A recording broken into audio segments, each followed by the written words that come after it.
안녕하세요. 정보가 세상을 바꾼다의 인포뱅크입니다. 이번에 전해드릴 내용은 기술진 탈퇴에 이어지는 SMIC 구원투수 중국 정부 재등장 또 2조 원대 자금 수혈에 대해서 한번 알아보도록 하겠습니다.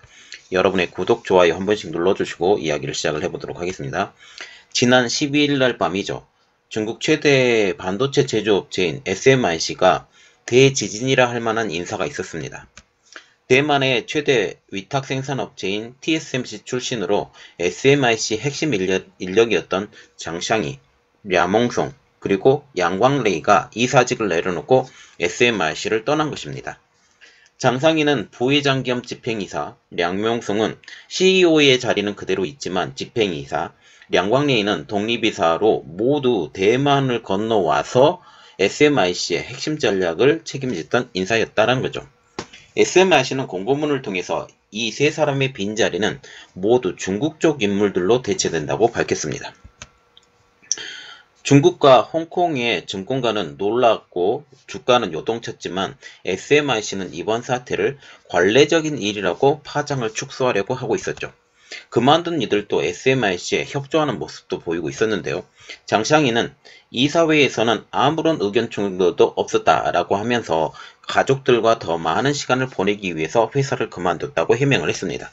현재 75세인 장샹이는 반도체 업계의 대부로 통하고 있죠.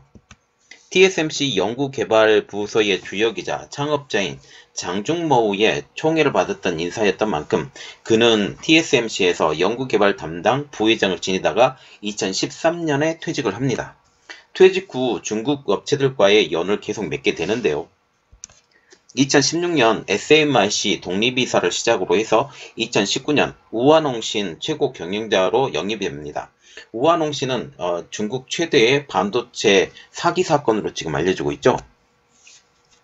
문제가 많았던 우환홍씨에서는 2020년 사직서를 내었고 2020년 12월 5일 SMIC의 적극적인 부회로 인해서 SMIC 부회장에 재영입이 됩니다. 다시 말하면 우환홍신에서 바로 그만두고 난 다음에 얼마 지나지 않아서 SMIC로 바로 이적이 되는 거죠.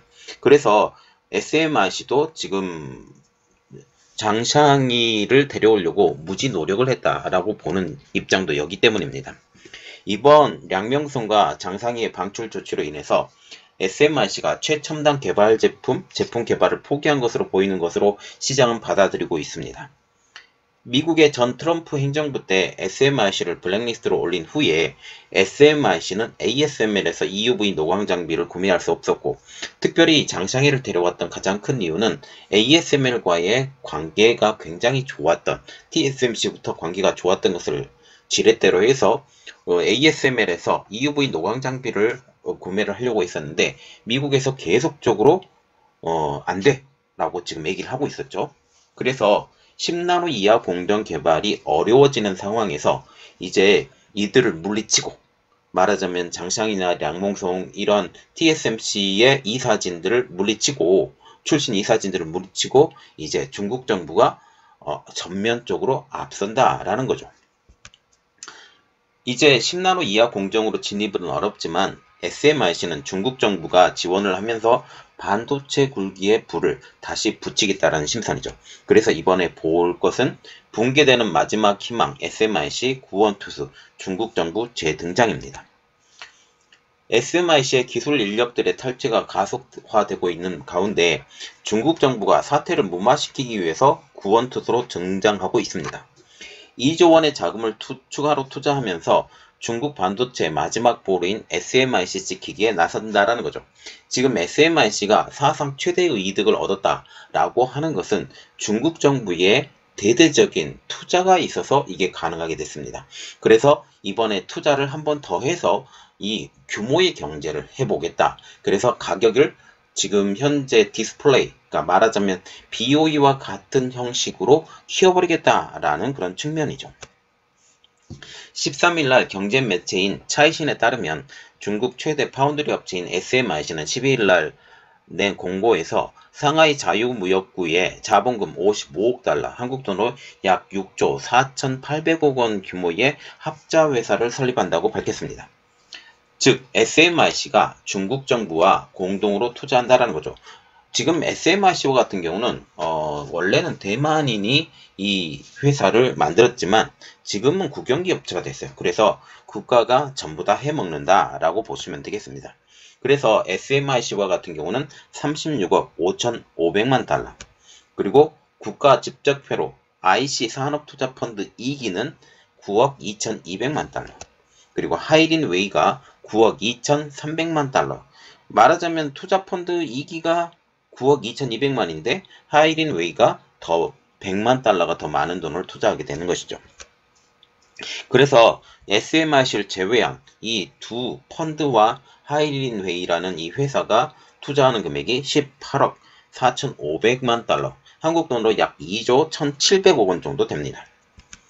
새로운 합자회사의 지분 비율은 SMRC가 36.67%, 그리고 국가 직접회로 산업투자펀드 2기가 33.33%, 그리고 하이린웨이가 30%로 책정이 되어 있습니다.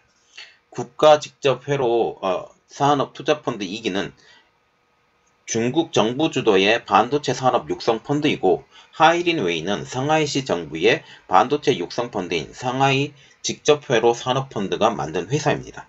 우리가 이 회사를 만들었던 이 배경이 되는 상하이 직접회로 산업펀드를 일단 외우셔야 될 필요가 있어요. 이 이야기가 또 뒤에 또 나오기 때문입니다. 따라서 상하이 자유무역 내 링강 지구에 새로 들어서는 합작법인의 실질적인 주인은 총 18억 4,500만 달러, 한국 돈으로 약 2조 1,700억 원을 투자해서 63.33%의 지분을 확보한 중국 당국이라고 볼 수 있다는 거죠. 물론 지금 SMRC와 같은 경우도 지금 국영기업이기 때문에 완전히 국영기업화 되었다라고 보시면 되겠습니다.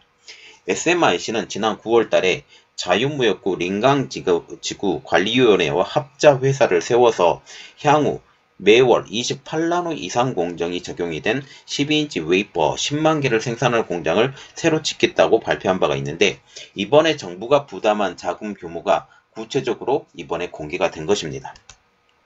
장상희 전 부회장이 주창한 선당 공정 그리고 후공정 강화로의 진행이 아닌 성숙 공정에 더 투자를 한다라는 거죠. 이것 때문에 갈등이 생겨서 장상희 전 부회장이 나갔다라는 말이 나왔기 때문에 이것이 한번 짚고 넘어가야 될 이야기가 됐었다는 거죠. SMRC는 중국 정부 반도체 굴기의 최후 보루입니다. 이전에 보루 중에 하나였던 지금 유니 SOC가 있는 칭화 유니가 있죠. 칭화 유니도 지금 망가졌는데 이게 통으로 넘어갈 것 같아요. 국영기업이든지 알리바바든지 이 두 세력으로 넘어갈 것 같은데, 결국은 중국 정부의 힘으로 다시 반도체 굴기를 세우겠다라고 생각을 한다는 거죠. 미국 정부의 제재로 세계 1, 2위 파운드리 업체인 대만의 TSMC와 한국의 삼성전자가 작년부터 화웨이 등 일부 중국 기업, 말하자면 중국의 국영기업들이에요. 중국의 국영기업들과의 거래를 중단하면서 중국의 유일한 대형 파운드리 회사인 SMIC의 전략적 중요성이 더욱더 커져만 가고 있습니다. 트럼프 전 행정부 때부터 시작되었던 중국 때리기가 점점 더 강도가 강해져 가고 있다는 것이죠. SMIC는 트럼프 행정부에 의해서 블랙리스트에 오른 상태로 상황이 점점 더 어려워지지만, 중국의 과감한 정책 지원 그리고 코로나19로 인한 반도체 공급난으로 인해서 SMIC는 살 길을 찾아서 선당 공정을 포기하고 성숙 공정에 더욱 매진하고 있다는 사실이죠. 성숙 공정에 더 매진을 하게 되면서 지금 이득은 사상 최대로 나오고 있는데, 이 배후에는 중국 정부의 도움, 이 중국 정부의 도움에 그것을 빼면 얼마 정도 나오는지 제가 한번 분석을 해서 여러분들에게 다시 한번 알려드릴게요. 미국의 견제에 중국 정부는 SMRC를 상대로 대규모 직접 투자를 단행을 하면서 파격적인 세제 혜택까지 온갖 수단을 강구해서 SMRC의 몸집을 키우는 중입니다. 중국 정부는 작년에도 이번과 마찬가지로 국가 직접회로 산업투자펀드와 상하이 직접회로 산업펀드를 통해서 SMRC에 2조 원대의 투자를 한 바가 있죠. 여기 지금 아까 외우더라고 했던 상하이 직접펀드 산업펀드가 여기에서 만들었던 회사가 이번에 지원을 하는데 마찬가지로 상하이 직접회로 산업펀드가 직접 투자하는 것과 똑같다고 보시면 되겠습니다. 그리고 국가 직접회로 산업투자펀드는 이번에 2기 그리고 1기가 전에 투자가 돼서 그때 당시에는 2조 원대, 이번에도 2조 원대, 그래서 한 4조 원대 투자가 지금 작년부터 시작해서 계속적으로 지원해 가고 있다라고 보시면 되겠습니다. 중국의 이러한 과감한 투자에도 불구하고 SMRC의 기술 수준은 세계 1위 업체인 대만의 TSMC나 한국의 삼성전자와의 격차가 크다고 합니다. 그런데 만약 미국의 견제가 없었다면 7나노 선단 공정에 대해서 성공을 할 것이다 라는 말까지 나올 정도로 중국의 그 파운드리 약진은 아주 대단했었죠. 이 회사 주력 제품은 아직까지 삼성이나 TSMC보다 훨씬 회로폭이 큰 55나노미터, 65나노미터, 0.15 마이크로미터, 0.18 마이크로미터. 지금 0.15 마이크로, 0.18 마이크로 그러면 이게 150나노, 그리고 180나노 이 정도로 생각을 하시면 된다라는 거죠. 그래서 마이크로미터라고 쓰는 것보다 지금 나노미터로 지금 써버리는 게 더 편할 것 같아서 150나노, 180나노로 생각을 하시면 되겠습니다. SMRC와 같은 경우는 첨단 미세 공정의 관문으로 여겨지는 14나노 공정 제품을 겨우 생산하기 시작을 했었고 2021년 그리고 2023년에 각각 2021년과 같은 경우는 10나노미터, 2023년과 같은 경우는 7나노 미세 공정 제품을 양산하기 시작한다라는 계획을 수립했지만 지금 미국의 견제로 인해서 아직까지 시작하고 있지 않은 상황이죠. 이것을 하기 위해서는 ARF 공정의 마지막 수단인 지금 7나노까지는 개발이 가능할 것 같아요. 개발이 가능하지만 실질적으로 많은 부분의 투자가 필요하지만 이 미국이 블랙리스트로 지금 SMRC를 올려놨기 때문에 아직까지 이것을 선단 공정까지 하기에는 상당히 어려움이 많을 것으로 보고 있습니다.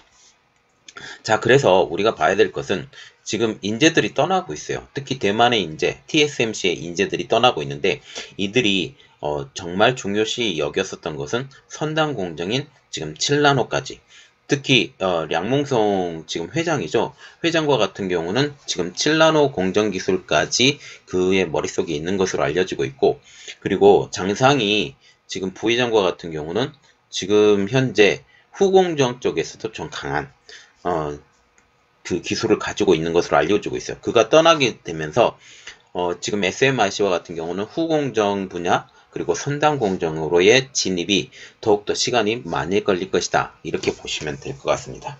이번 내용은 여기까지 하겠고요. 저희 내용이 여러분들에게 도움이 되셨다 라고 생각을 하시면 구독과 좋아요 그리고 알람 설정까지 부탁드리겠습니다. 감사합니다.